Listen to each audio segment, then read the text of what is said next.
Yo, what's up trainers? Welcome back to a new video, and in today's video we're gonna be diving back into the Great League. In this team I'm gonna be using today, I'm not really having a strategy or whatsoever besides just using the meta Pokemon. So hope you guys enjoy. You chose for the Great League instead of the Ultra or the Evolution Cup. Tomorrow I will upload a Evolution Cup video if I can, and besides that, the team just says it all. Meta, meta, meta. And also, if you're new to the channel, make sure to leave a like, subscribe if you haven't already. And without further ado, let's hop into these matches. Where in the first match, we will face a Obstagoon on the lead. Obviously, a horrible lead for us. But Obstagoon is kind of like a core breaker because we are running a Walrein as well. So yeah, we have to chip this thing down. Best thing to do, in my opinion, is to go for a Seed Bomb and then bail out. Because afterwards, there will probably be a scenario where you will probably come back in, leave with another Seed Bomb, and then you can threaten them with a shield, because as you can see right now, they're already almost in Seed Bomb range. So that's kind of like how I like to play it when I have a Walrein in the back. Basically chip that thing down and then hope to make a good play. So here they come in with a Frostlass, and that's kind of like a scary thing because Frostlass with energy is deadly for almost anything in the Great League meta. So yeah, kind of like thinking on what to do. I don't want to come in with my Walrein, honestly, because I think it has play in the back. So the plan I'm gonna do here is just double shield, make sure to throw a Seed Bomb, and then hopefully catch a Avalanche after that. Hoping that afterwards again then I still have some energy or energy advantage to the third Pokemon with my Trevenant to whatever is going to come back in. So as you can see right now, we're going to go for the Seed Bomb here, and now I'm hoping to maybe catch, and they actually came back in with the Obstagoon, and I think I could have farmed them down without them reaching, but I'm not too sure because they came back in, and at this point they even let me reach a second Icicle Spear, which I think is a bad play by them.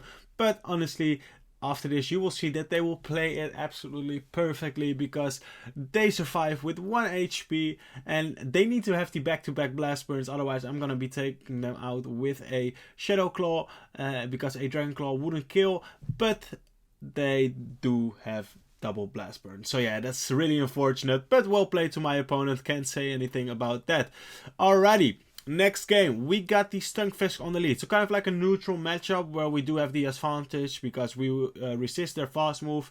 Yeah, that's basically, they can't go for the Earthquake, right? We can go for a Shadow Ball, they shield, and at the end, after 3 Rock Slides, we will get downed or get taken out. So we can let the first one go, but as you can see, they go for a second one straight away, making us having to shield, right? Because if we don't, we are in the red, and they can maybe snipe us with whatever is going to come back in then. So yeah, I don't want that to happen. I want to land this Shadow Ball because the Stunfisk obviously does kind of like well against my backline, although Noctowl does have kind of like play against it, right? So talking about the snipes, here we get sniped, so I wasn't wrong about that. So kind of like a good play by my opponent, because now we have 1 Pokemon less than they have, which is kind of like a bad thing for us. Here I'm gonna go for a Brave Call. I'm just gonna call it. I don't care if I get hit, but I do kind of like, because my Noctowl obviously is not gonna like it, but I know that I can survive because the Powder Snow obviously doesn't do any damage to us. So they're gonna let that go as well, and now we can take them out, and we even leave with some energy. So what do they have in the back? They have a Lantern, and at this point it's probably going to be a GG, right? But the only win con we have is landing this Earthquake, and it connects. So yeah, that's beautiful, that's perfect. Now we have to be very careful about the catch, and I'm just gonna shield up this move, hoping that they won't bait, because that would be kind of like a pain for us, but they don't, so that's a good shield by us. And as you can see, I was expecting them to catch. I'm not gonna allow that. I'm just gonna farm them all the way down here and leave with max energy. They can go for a Rock Slide, that's fine, we can take one. And honestly, we have to bait here because they're almost at another move, right? So I'm gonna go for the bait. They have to shield here. They shield, and we get to the Shadow Ball on the CMP tie. So honestly, I shouldn't have won that game, but we played it in the end. I think the best we could have played it, right? And we take those. So yeah, GG's to my opponent. Very well played. Another Stunfisk lead. That was actually such a cool game, right? So we're gonna swap. They're gonna swap into their Dragonair. We're gonna counter swap into our Wall Rain. We got a good answer for it, even though we do super effective damage. The Shadow Dragon Breath and the body slam spam of the Dragonair, it's actually adding up. And look at this, they can take switch if they want by double shielding here, which is kind of like insane if you ask me, but honestly they don't. And now we have shield advantage and we got switch advantage, so yeah, it's not looking too good for them. Unless they have, I don't know, some kind of like a super core breaker against the Wall Rain or against the Trevenant Noctowl core. As you can see, we could take another one. I'm just gonna farm up, and just leave with a lot of energies to threaten whatever's going to be in the back. And I'm gonna go for a Shadow Ball here. Now the Shadow Ball connects, and after this I will have to shield because I want to preserve my Trevenant. And again, I'm gonna farm up and then throw at right now throwing the Seaborn. Don't have to go for the Shadow Ball because that would be overkill. And they have a Shadow Charizard in the back, and that is kind of like a pain. They have to go for the Blast Burn here, and I need to call the bait. I'm gonna call the bait, and it is just a Dragon Claw. That's fantastic. So at this point I think I can reach double Sky Attack, and if so, that's going to be GG, because a Shadow Charizard is, well, it cannot take any damage, right? Even if you throw a resisted Earthquake, which is only single resisted, but still it will do, I think, like 60 or 80% of its damage. So yeah, it's kind of like a really frill Pokemon, but of course I would love to have one myself because it's so cool. We reach another, and also strong, we reach another Sky Attack, and that's going to be a GG. Alrighty, we got the next, we got the Shadow Dragonite on the lead, which is honestly such a bad Pokemon for us, because yeah, we can swap into our Noctowl. I could have also stayed in looking at this right now, going for the Shadow Ball, grabbing early shield advantage. Maybe that would have been the better play, but honestly the Dragonair or Dragonite on my Trevenant is not kind of like the matchup you like, because we are just too frail, and the Shadow Dragon Breath is going to add up and add up. So here they take us out, they stayed in actually, and now I'm expecting them to have a Medicham in the back. They have, and at this point I think the game is already over. I'm not too sure. What can we do? What do they have in the back? They were actually so weak, looking at it right now, against the safe switch of a Noctowl. So yeah, they were very happy to stay in. And now we're gonna farm up all the way to, and then top left. Yeah, GG's. Nothing we could have done there better. Except for obviously staying in that lead and just go for the Shadow Ball. And then maybe grabbing early shield advantage, right? I think that would have been the best play. But yeah, you don't know your opponent's backline, so you kind of like play the way you think is going to be the best, and sometimes it works out, and sometimes, yeah, looking in hindsight, you know you should have done or could have done it better. Again, another Stunfisk lead. I don't know what's up with all the Stunfisk on leads today, but we face another one. We go for the Shadow Ball, it connects. And now I'm just gonna overfarm and throw on the CMP tie with the for the Seed Bomb, and they let it go. So now I'm just gonna swap immediately into my Noctowl, hoping that they swap out. And at this point I'm already thinking that they probably have another Medicham in the back. Why? Because they're not swapping out, and they're perfectly fine with me swapping in my Noctowl, and I'm also kind of like fine with that, because my Trevenant is still very healthy, and it also has a lot of energy, meaning that I will probably outpace them to the second Shadow Ball if the first one gets shielded, right?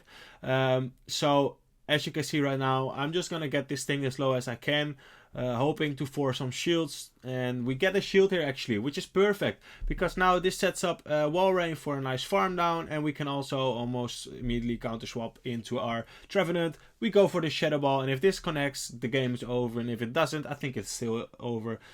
It connects. They had to go and call the bait, but yeah, we're not gonna bait when we have so much energy, so that's going to be a GG. Talking about another core breaker, so the first core breaker is going to be a Lantern in the back, and the second one is going to be a Abomasnow on the lead. We get the Weather Ball catch, so that's actually kind of like very nice for us, because that's going to be a lot of wasted energy. And at this point they counter swap into a Bastion, and that's actually going to be fine. Perfect timing by us for the fast move, not giving them an extra rock throw through.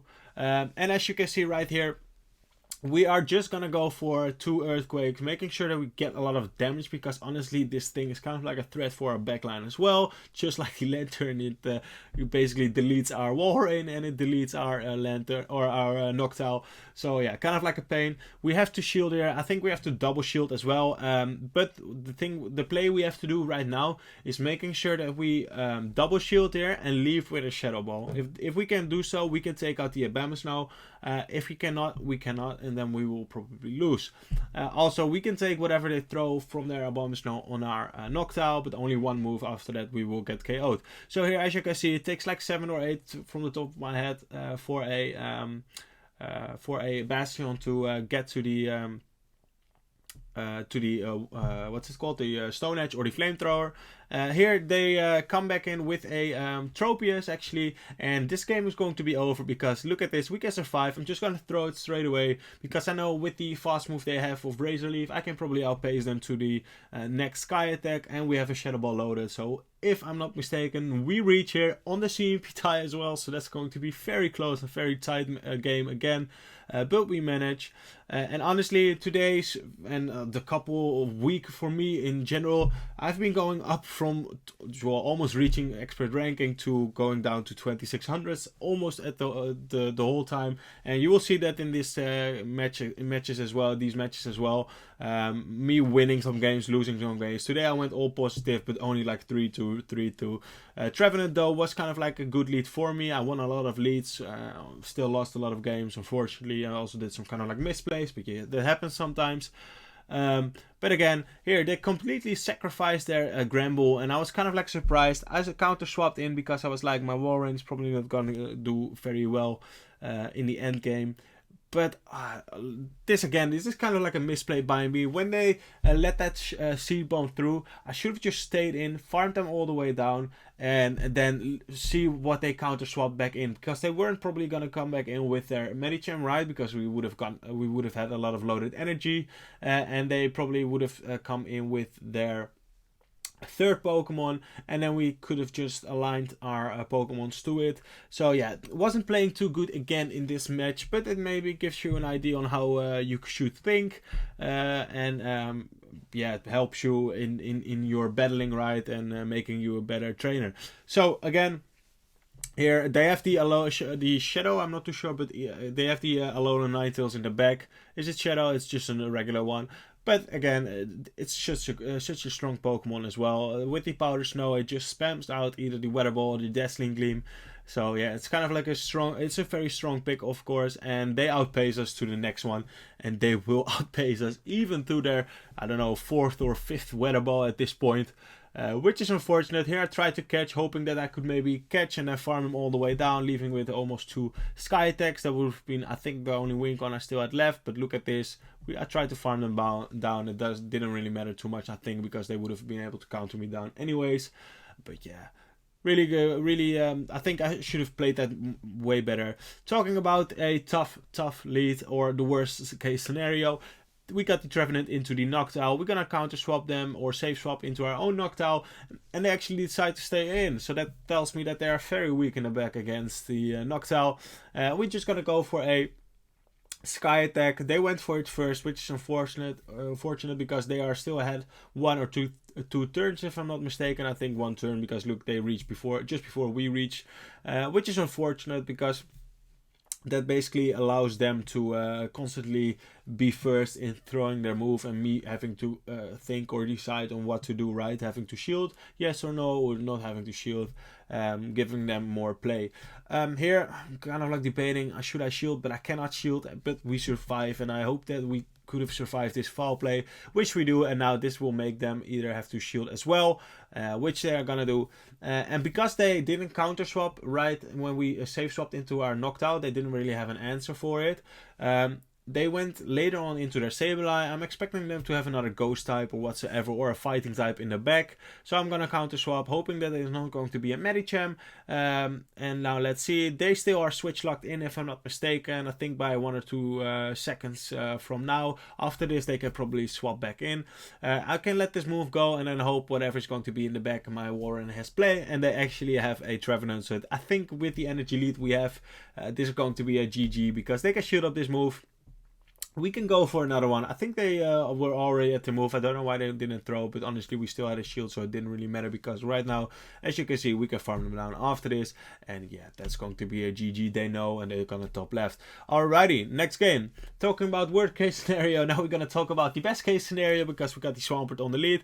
And here I'm just gonna go for a catch, because I was gonna say for a seed bomb, but for a catch, which is even a better play. Catching a weather ball, which is going to be very nice because that's going to be double resisted because for water ice typing, right?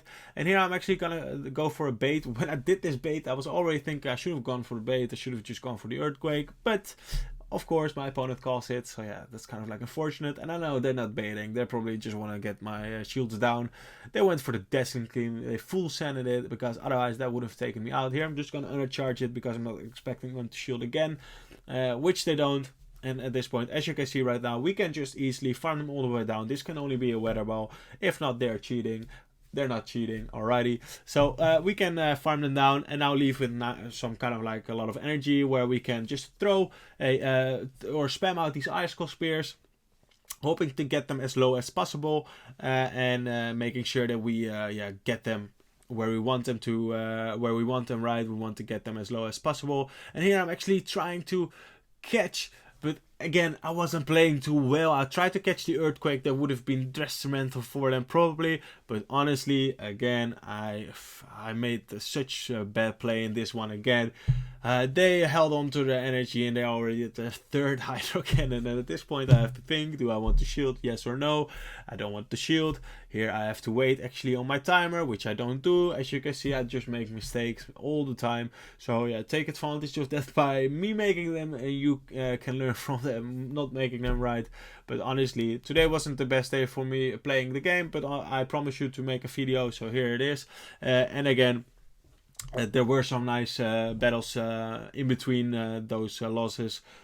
So yeah, I think it's still kind of like a nice, some nice battles, right, and some nice wins, especially the one against the Lantern where we did land the earthquake. That was such a nice game because I shouldn't have won that game. Alrighty, so they counter swapped right into their Noctile. They were far ahead on energy, and now they can just go for the double sky attack. Doesn't really matter. I top left it anyways. So that's going to be a GG. Alrighty, final match of this video. And they have a Azumarill on the lead. They counter or save swap into to the Sableye, and at this point I'm already thinking that they probably have like double ghost, right? The Azu double ghost line is kind of like a strong team, which I know from the top of my head. We can go for a Shadow Ball and then farm him all the way down by giving up one shield. I can go for a sky attack by not making sure that we don't have to shield, but I like to do this play because we will leave with a lot of energy, and with this amount of energy we can almost guarantee to, well, if they don't throw, knock out the Azu, because just spamming out these sky attacks is going to add up so much that it will take, I don't know, like 60 or 80% damage. Putting it into seed bomb range, right, where one seed bomb will be enough, but they know better and they throw at this point, which is going to be fine. We can let this go, come back in with the Trevenant, and they have a Venusaur in the back. So this is actually a situation where at this point I should have baited, or I could have baited, but I was like, maybe they know that we have to bait here and they're gonna call it, so I wasn't too confident on that one, or maybe overthinking it, right? So here they bait us, which is a nice play, and at this point I need to bait, so I'm gonna bait as well. And I'm thinking of maybe catching a sludge bomb if at all possible, because that would be a game-winning play, and we get the catch. So this is probably going to be the sludge bomb. I think it is. It is going to be the sludge bomb. So that's a beautiful waste of energy on their part, and a beautiful catch on our part. We can just go for the icicle spear. They outpace us to the move, and that doesn't really matter too much because this puts them into a farm down range where we can just get to the seed bomb and they are not at a move. I think they're 1 or 2 bubbles away. I think they're 2 bubbles away if my counting was right, because we can Shadow Claw them down before they get to the move, and at this point the game is over. So kind of like close at the end, but it didn't really matter too much because we made the plays we had to do, right? So this is it for the video today. I hope you guys enjoyed. I think I will, as I said before, post a video tomorrow for the Evolution Cup, I think I made kind of like a nice team on what I on a Pokemon I excelled. So yeah, make sure to keep a lookout on the channel and check out that video tomorrow. So without further ado, hope you trainers enjoyed this video, and I will see you trainers in the next video. And make sure to leave a like and subscribe to the channel. Peace.